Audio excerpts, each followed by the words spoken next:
Hello friends and welcome to this video. Today I will show you how to log into Credito Agricola banking account. So guys, all you have to do, you go to this website Credito Agricola and .pt and click this icon CA online, and you have two options here guys, for me private or for company. If you have a personal account guys, click for me here and enter your accessions and number for here.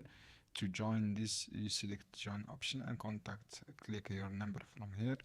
If you for my company guys, enter your number for a company, for example this number, your unique company number, and you should unique to log in. From here guys, you see this option, this calculate this option, and then click confirm to log in your account. The same thing with mobile app guys, just download the mobile app and you will see the same thing from on the top right corner, and click your information here, your access number, as you can see here guys. This is how you can do. I hope this video helpful for you. Then don't forget to give a like and share this video for more content, and see you on other videos soon friends.